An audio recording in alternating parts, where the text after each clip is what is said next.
Hey guys, welcome back to the channel. It's Michael, and welcome to my first pedal review on the channel as well. And today we're going to take a look at what many claim is the most controversial pedal ever made. The famous, or infamous, Steel Panther Melter distortion pedal. Okay, so a little history is in order first and foremost. In case you don't know them, Steel Panther are a satirical comedy band who typify the hedonistic and bombastic lifestyles of all the 80s hair metal bands like Cinderella, Poison, and Motley Crue. Despite their comedic face, however, the members of Steel Panther are still serious musicians who can play their instruments and write good songs. For example, their guitarist Russell Parrish, who goes by the stage name Satchel, is widely regarded as one of the greatest modern rock players. His licks and solos have gained him plenty of fans and even endorsements. And one of those endorsements is where the story of the Melter begins. Satchel was contacted by Danish musical and audio equipment manufacturer TC Electronic in July of 2018 to design a tone print for their flashback delay pedal. A tone print is a revolutionary feature exclusive to TC Electronic's guitar and bass effect pedals. Each one is comprised of customized settings by well-known musicians for fans of theirs to download and install on their own pedals, all for free. Satchel was definitely down to work with TC, and before long his tone print for the flashback was done, and it just needed a name. He took inspiration for the name from Steel Panther's satirical take on 80s hedonism and came up with Melter, in reference to all the sex that was going on back in the day, although he officially said it's hot enough to melt. Once the toner was available, guitarists everywhere downloaded and started testing it. But because the word is widely recognized as slang for vagina, one person was apparently taken aback. Female guitarist Jessica Fennelly, and I apologize if I mispronounced that, took to Twitter to express her disdain for the tone print's name and shared a petition she had drawn up calling for TC to remove it from their website. Several others who took offense also shared the petition, as well as their own disapproval of the name Pussy Melter, including the frontwoman of Canadian indie rock group Braids, whose name I'm not going to try to pronounce. As a female guitarist, and just a female in general, this makes me super disappointed, she said. Other musicians who took offense also followed suit. Michelle Zwanner, apologies for mispronouncing that, of the band Japanese Breakfast, said, "This is violent language in direct opposition to a girl to the front ethos," in a largely hard-to-understand tweet, while musician Ted Leo argued that the tone print excluded women and was just bros marketing to bros. After over a day of non-stop backlash, Satchel, his bandmates, and TC Electronic all eventually agreed to pull the tone print for the time being and come up with a less offensive name. TC also issued an apology on July 10th. With that, Fennelly and those who agreed with her celebrated a little victory on their end. The frontwoman of Braids even wrote an article for the blogging site The Pitch, titled, "Why I Fought the Sexist Gear Community, parentheses, and Won." So, story over. Or was it? You see, as soon as the news that TC had pulled Satchel's tone print from their website hit the internet, Steel Panther's fanbase, several more prominent musicians, and the whole metal community in general began crying foul. They argued that Fennelly had simply gotten her panties in a twist, pun somewhat intended, over nothing more than a simple name. Five Finger Death Punch bassist Chris Kale, for example, tweeted, "I'm buying a in support of Steel Panther. 660 people need to grow a set of balls." While Bad Wolves guitarist Doc Coyle said, "So Satchel from Steel Panther has a guitar pedal called Melter.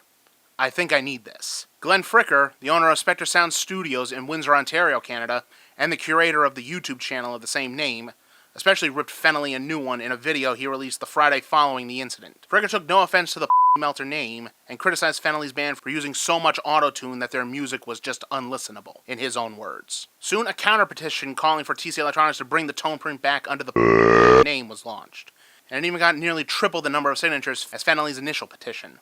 Ultimately, though, Satchel and TC decided to just come up with a new name, with the guitarist first suggesting Butthole Burner, before they settled on Repeat Offender, which had a double meaning. A, it was inspired by the controversy, and B, it references how a delay pedal repeats the notes played through it, like this.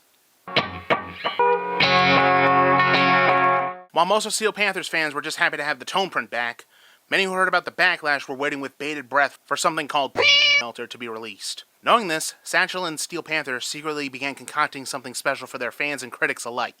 Then on August 2nd, they announced what became the biggest surprise in all of 2018. The official Steel Panther Melter distortion pedal. So let's unbox it and take a look. Okay, opening up the box, we get the pedal itself, of course, in a nice drawstring bag. Take it out. And there it is, in all its hot pink glory. The pedal's four knobs are dirty, load, booty, and sizzle, which correspond to gain, volume, bass, and high end.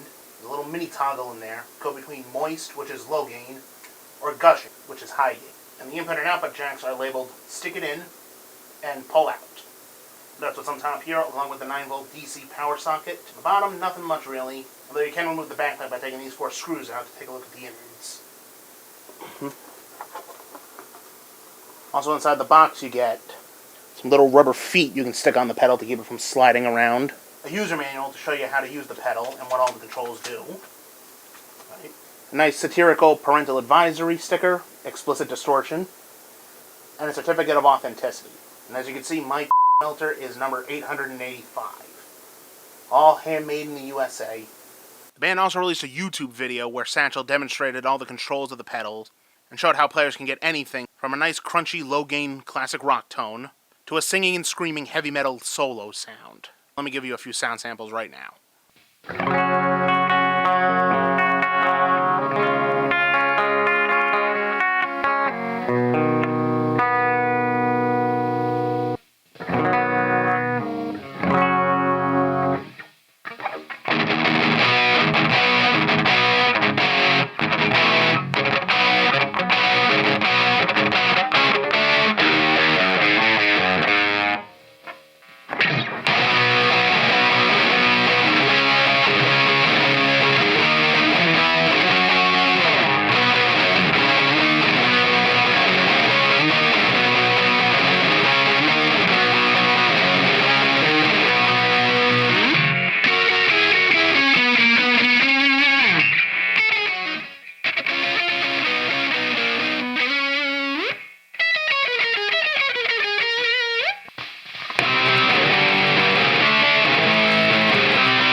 So as you can hear, the pedal sounds amazing pretty much no matter what the settings you throw at it, which confirms that Steel Panther not only wanted to make something to spite their critics, but they also wanted to make something that was useful and sounded great. Satchel also announced in the video that the pedal would be available for pre-sale on Steel Panther's website, and it would be a limited edition, only on sale until October 1st of 2018, and production would officially cease on October 2nd. Just like that, Steel Panther fans and supporters of free speech flocked to the band's website and pre-ordered the pedal. But just how had Steel Panther won this battle over a seemingly vulgar and inappropriate name? The answer is quite simple. It has to do with the Streisand effect. That term was coined after an incident in 2003 where actress Barbra Streisand attempted to have photos of her Malibu, California home removed from the internet, only for them to be reposted in more places than before due to the public's desire to see where she lived. Even before then, the Streisand effect had struck before. It just didn't have its proper name. Remember when the Parents Music Resource Center, or PMRC, had their own attempts at censorship? In that case, a group of senators' wives, led by Tipper Gore, compiled a list of 15 songs which they felt contained violent or vulgar lyrics, the so-called Filthy 15, and called for radio stations to stop playing them and for record store owners to stop selling. The PMRC did, however, forget to take one thing into account: the First Amendment right to freedom of speech. When that was brought to them, the members of the PMRC backed down and instead allowed the songs to still be available and settled for the now familiar parental advisory stickers on records and singles containing what they deemed to be vulgar and violent language or imagery. Basically the same thing happened with Steel Panther in Phase 1, release something that rubs some people the wrong way. Phase 2, the offended party calls for it to be removed. Sometimes they succeed, sometimes they don't. Phase 3, a large number of people who take no offense demand to see it back. And finally, Phase 4. And Phase 4, it's brought back with even wider availability than before.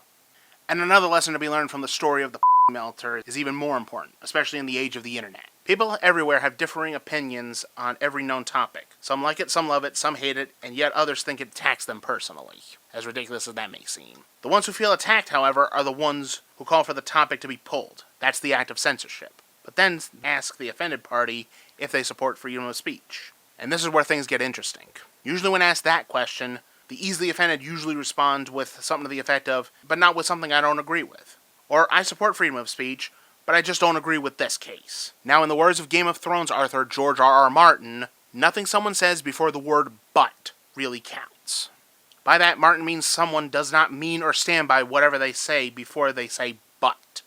And in the case of the Melter here, the something people didn't agree with was freedom of speech. And this is a danger to freedom of speech as a whole. If easily offended individuals keep getting their way, censorship will continue to strike everywhere, at least for a while, because sooner or later, the true free speech supporters will have the censor lifted for the enjoyment of themselves and those who find nothing offensive at all in the first place. Following the limited run of the Melter, Steel Panther also released another pedal, the Poontang Boomerang Delay pedal.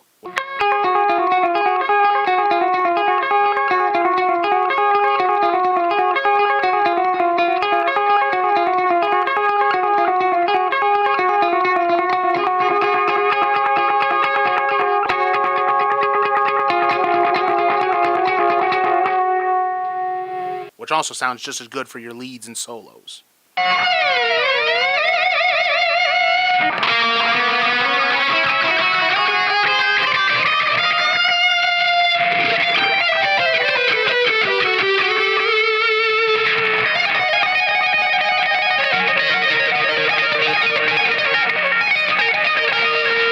A few years later, they released the 1987 Distortion Delay Combo pedal. The 1987 is a very useful pedal for traveling guitarists to carry as little as possible on an airplane, for example.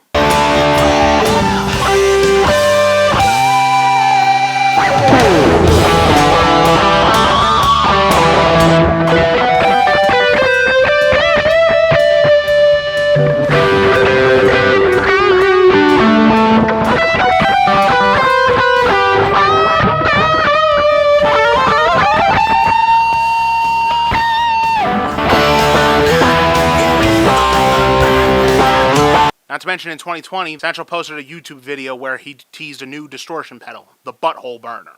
Despite the different name and graphics, the Butthole Burner has the exact same circuitry of the here, except it's not a limited edition pedal. It's widely available, so if you missed out on the you can now have the same sound in the Butthole Burner. Check it out, link below. So I hope you guys liked the video, or at least found it entertaining. Comment below if you want to see more pedal reviews. Make sure you like, comment, subscribe, and turn on your notifications so you see my next video. And until then, rock on. See you next time. Okay, starting the blooper real early, I suppose. And today we're looking at what many people claim is the most... And today we're gonna take a look at the what... Each one is comprised of... He took inspiration for the bands from Steel Panther's satirical... And I apologize if I mispronounced that. Just kidding, I don't. Fennelly also urged her band's Twitto followers. Nice. With that, Fennelly and those who disagreed... You see, as soon as the news that Satchel's tone print had been pulled... You see, as soon as the official Steel Panther... Oops. Satchel also announced in the video that the... Not sure if the camera will focus on this.